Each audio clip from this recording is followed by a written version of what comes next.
Toyota struggles से लेकर global success तक का सफर। फाउंडर किचिरो टोयोडा की जिंदगी और चुनौतियां। किचिरो टोयोडा, टोयोटा के विजनरी लीडर, का जन्म 11 जून 1894 को शिजुओका, जापान में हुआ। वो सकीची टोयोडा के बड़े बेटे थे, जो टेक्सटाइल इंडस्ट्री में ऑटोमेटिक लूम का इन्वेंशन करने के लिए मशहूर थे। लेकिन किचिरो की चाइल्डहुड उतनी स्मूथ नहीं रही। उनकी मां टैमिसहारा ने उनके जन्म के बाद घर छोड़ दिया, क्योंकि सकीची अपनी इन्वेंशंस में डूबे रहते थे। दादा दादी के साथ पलने वाले किचिरो ने एक इनोवेटिव और इमोशनली चैलेंजिंग एनवायरनमेंट में बचपन बिताया, लेकिन उन्होंने हार नहीं मानी। टोक्यो इंपीरियल यूनिवर्सिटी से मैकेनिकल इंजीनियरिंग पढ़ी और अपने यूनाइटेड स्टेट्स और यूरोप ट्रिप के दौरान ऑटोमोबाइल इंडस्ट्री से इंस्पायर होकर अपनी फैमिली का टेक्सटाइल बिजनेस ऑटोमोबाइल्स में शिफ्ट करने का प्लान बनाया। टोयोटा की शुरुआत और मुश्किलें। जापान में कार मैन्युफैक्चरिंग उस वक्त एक नया कॉन्सेप्ट था, जिसमें फोर्ड और जीएम डोमिनेट कर रहे थे। किचिरो ने एक शेवरलेट डिसमेंटल करके उसके पार्ट्स को समझा और टोयोटा की इंजीनियरिंग का बेस तैयार किया। टोयोटा मोटर कॉरपोरेशन का लॉन्च।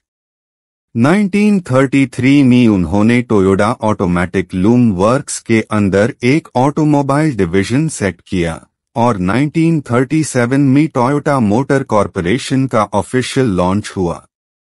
टोयोटा मॉडल ए जो कि 1936 में इंट्रोड्यूस हुई, उसने जापान की कार इंडस्ट्री की नए एरा में एंट्री करवाई।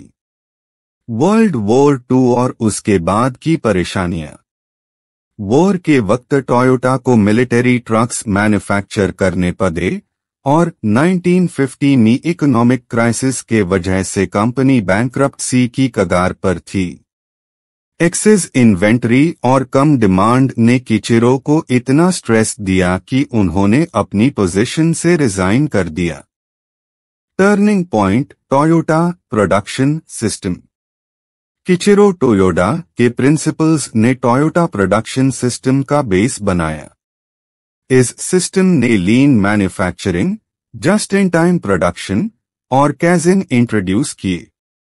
किचिरो टोयोडा के बाद एजी टोयोडा और शोइचिरो टोयोडा ने टोयोटा की लीडरशिप संभाली। उन्होंने टोयोटा को और भी ऊंची हाइट्स तक पहुंचाया। एजी टोयोडा ने टोयोटा प्रोडक्शन सिस्टम को डेवलप करने में महत्वपूर्ण भूमिका निभाई। उन्होंने लीन मैन्युफैक्चरिंग और जस्ट इन टाइम प्रोडक्शन को इम्प्लीमेंट किया। शोइचिरो टोयोडा ने टोयोटा को ग्लोबल मार्केट में और भी मजबूत बनाया। उन्होंने नई टेक्नोलॉजीज और इनोवेशंस को प्रमोट किया। एक्सपांशन और ग्लोबल डोमिनेशन। टोयोटा ने 1957 में यूएस मार्केट में एंट्री की और कोरोला और कैमरी जैसे मॉडल्स लॉन्च किए। आज टोयोटा 9.5 मिलियन कार्स हर साल बेचती है। टोयोटा की सफलता के राज। लीन मैन्युफैक्चरिंग, प्रोडक्शन प्रोसेस को ऑप्टिमाइज करने के लिए। Just in time production process को एफिशिएंट बनाने के लिए। कैज़न, कंटिन्यूअस इंप्रूवमेंट की कल्चर डेवलप की। कैज़न एक जापानीज फिलॉसफी है जो कंटिन्यूअस इंप्रूवमेंट को प्रमोट करती है। कार मैन्युफैक्चरिंग में कैज़न टेक्निक का यूज प्रोडक्शन प्रोसेस को ऑप्टिमाइज करने और एफिशिएंसी बढ़ाने के लिए किया जाता है। इसे प्रोडक्शन प्रोसेस में वेस्ट रिडक्शन, क्वालिटी इंप्रूवमेंट और एफिशिएंसी इंक्रीज होती है। किचिरो टोयोडा की केस स्टडी सिखाती है कि कैसे एक क्लियर विजन, हार्ड वर्क और कंटिन्यूअस इंप्रूवमेंट के साथ किसी भी चीज को प्राप्त किया जा सकता है। जैसे किचिरो टोयोडा ने टोयोटा को ग्लोबल ब्रांड बनाया, वैसे ही हम भी अपने लक्ष्यों को प्राप्त कर सकते हैं। जैसे रियल लाइफ में एक स्टूडेंट अपने करियर में क्लियर विजन और हार्ड वर्क के साथ अपने लक्ष्यों को प्राप्त कर सकता है। एक एंटरप्रेन्योर अपने बिजनेस में इनोवेशन और कंटिन्यूअस इंप्रूवमेंट के साथ सफलता प्राप्त कर सकता है।